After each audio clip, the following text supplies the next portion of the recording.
Ok, bienvenue à tous, bienvenue sur le podcast Sport Sans Nutrition. Je m'appelle Médéric, je suis coach sportif et tous les dimanches je te permets de te remettre en forme et de te transformer physiquement tout en prenant soin de ta santé grâce au sport et à la nutrition. Et aujourd'hui, on va avoir un épisode sport, nutrition et aussi un petit peu santé mentale.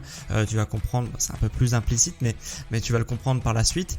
Donc c'est vraiment un épisode important puisqu'il va toucher pas mal de domaines peut-être de ta vie et c'est un podcast que j'aurais peut-être dû d'ailleurs faire plus tôt puisque en fait en discutant avec mes élèves, discutant avec des amis à moi ou des connaissances à moi, il y a souvent une question qu'on me pose, c'est combien de séances par semaine faire, est-ce que je mange trop ou est-ce que je mange pas assez puisque j'aimerais atteindre cet objectif, est-ce que je fais peut-être trop d'excès dans mon quotidien. Et c'est justement ce que tu vas découvrir dans cet épisode, c'est de connaître ce que tu as réellement besoin pour atteindre tes objectifs, que ça soit sur la partie sport, la partie nutrition, et quand tu auras une vision justement claire de ce que tu dois faire au niveau sport et nutrition, justement tu te sentiras beaucoup mieux et ça te dégagera aussi pas mal de charge mentale par rapport à la pression peut-être que tu te mets par rapport aux objectifs que tu vas atteindre. Et du coup, j'aimerais commencer ce podcast par une citation que je crois vient de moi et que j'essaye d'appliquer à l'ensemble des domaines de ma vie, que j'essaye aussi de transmettre aux gens qui m'entourent, car je crois vraiment en ce mantra que je me répète beaucoup et du coup cette phrase que je me répète et ce mantra que j'essaye d'appliquer à l'ensemble des domaines de ma vie, c'est: pour trouver ton équilibre, n'entame jamais des actions que tu ne penses pas pouvoir tenir tout au long de ta vie. En d'autres termes, si je tourne cette phrase un peu plus positivement, au moment où je prends la décision d'intégrer une action dans mon quotidien, je me pose la question de est-ce que si je fais cette action que je m'apprête à intégrer dans mon quotidien, est-ce que si je fais cette action toute ma vie, c'est ok ? Est-ce que je suis capable de réaliser cette action répéter tout au long de ma vie ? Si la réponse c'est oui, je fais l'action, j'intègre cette nouvelle action dans mon quotidien. Si la réponse est non, je ne fais pas l'action. C'est aussi simple que ça. Et si la réponse est non, soit j'abandonne l'action que je suis en train de mettre en place, donc que ce soit au niveau du sport, au niveau de la nutrition, etc.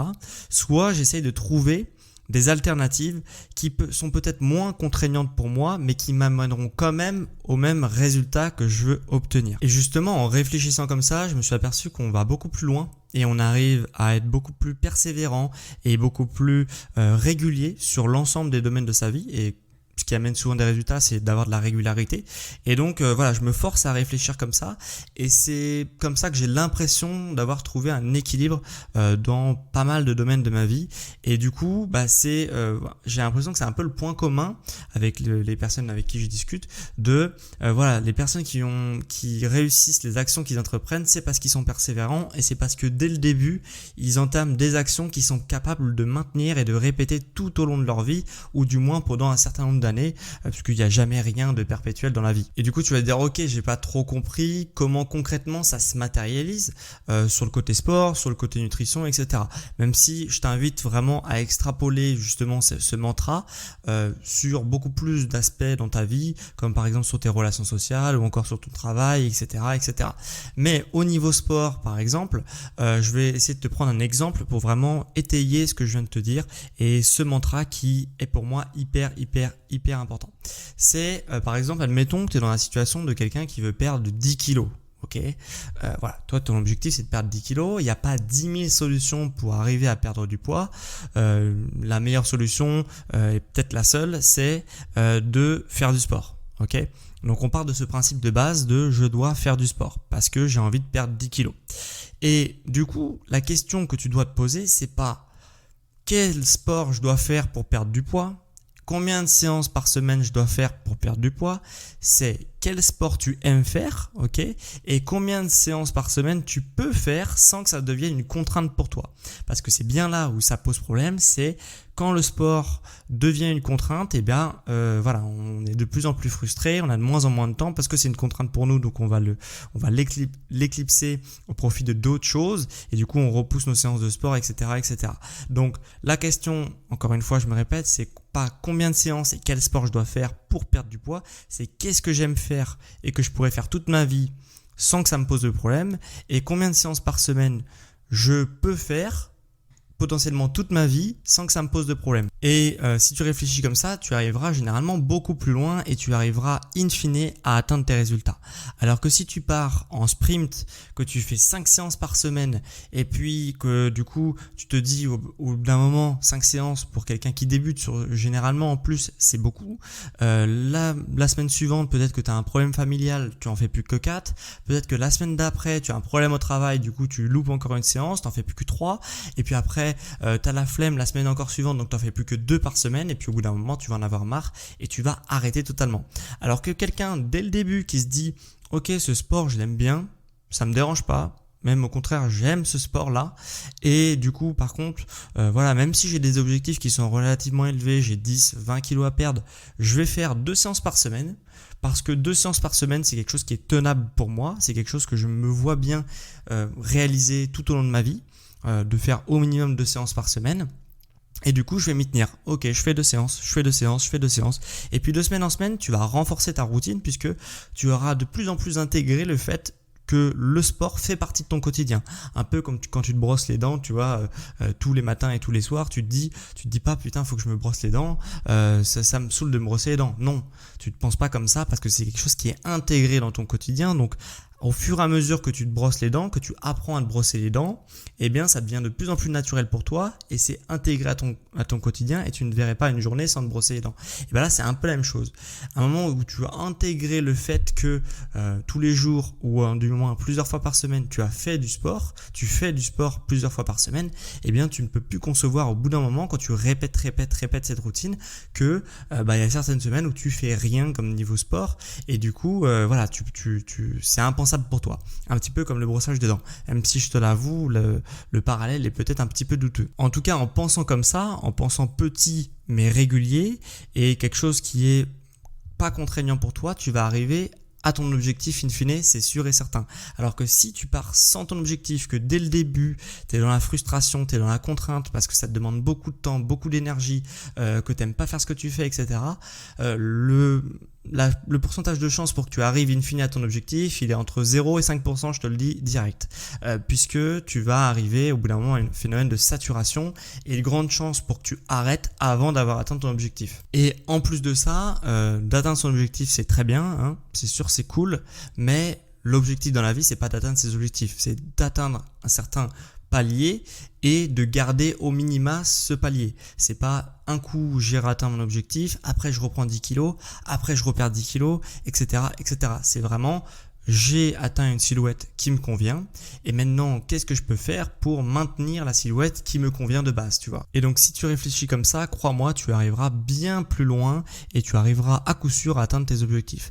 Et pour ce qui est du point de vue nutrition, parce que là on a parlé plutôt de la partie sport, et pour la partie nutrition c'est exactement la même chose. C'est ce qu'il faut que tu te poses, c'est quels efforts est-ce que je peux faire dans mon quotidien et que je serai prêt à garder tout au long de ma vie pour arriver à mes objectifs, ok, et pour arriver à une sorte d'équilibre où je suis pas frustré dans mon alimentation parce que je mange des choses qui me font plaisir et j'ai juste enlevé tout ce qui était superflu à mon alimentation, qui me posait des problèmes justement sur ma situation. C'est pour ça que j'ai pris du poids.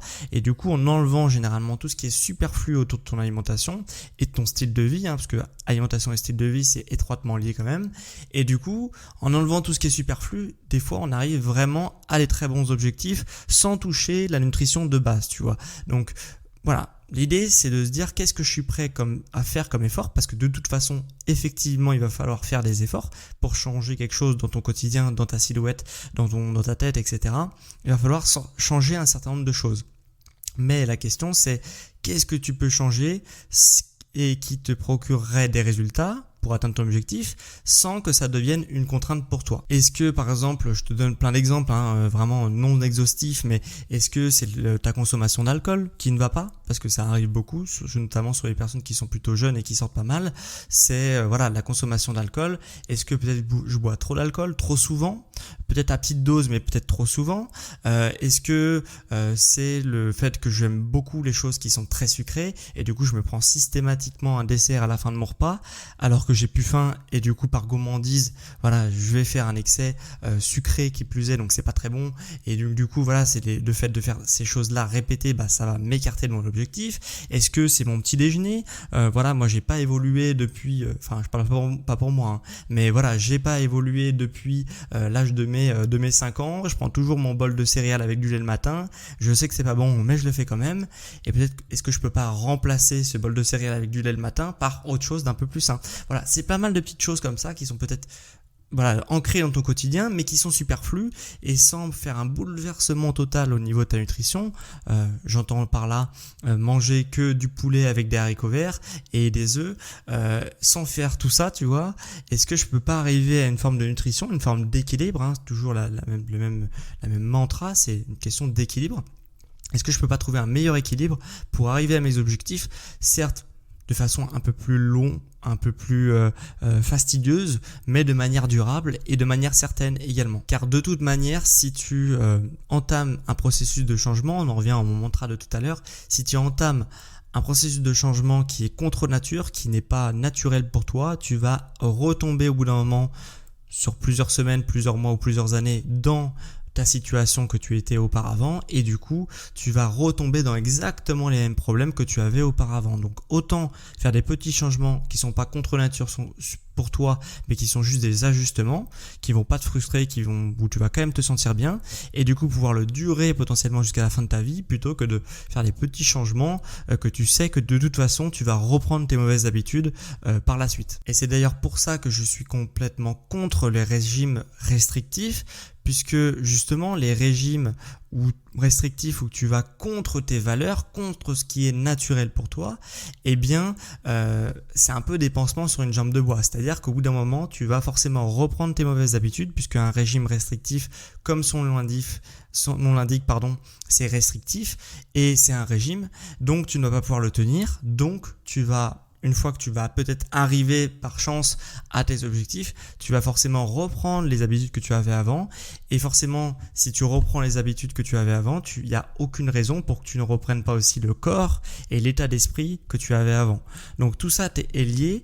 Donc une chose est sûre, c'est que tu dois faire des changements si tu veux qu'il y ait des choses qui changent. Donc qu'est-ce que tu peux faire de manière durable tout au long de ta vie sans que ça te pose de problème, sans que ça te pose de frustration? C'est vraiment cette question que tu dois te poser. Donc pour conclure cet épisode qui est relativement court cette semaine, retiens vraiment une chose, c'est n'entame jamais une action qui est vouée à l'échec, que tu sais que tu vas devoir arrêter cette action parce qu'elle est intenable dans le temps, et entame uniquement des actions qui sont durables, que tu te sens capable de maintenir tout au long de ta vie, au moins au moment où tu prends la décision de changer, tu considères que tu pourras le tenir tout au long de ta vie, même si tu sais jamais de quoi l'avenir est fait. Et si tu le sens pas, et si tu sens que tu vas pas pouvoir faire ces actions tout au long de ta vie, eh bien arrête avant d'entamer des actions qui sont vraiment vouées à l'échec encore une fois. Et justement, si tu prends la décision de changer certaines habitudes au niveau sport, au niveau nutrition, sache que je peux également t'accompagner dans ta transformation, ok?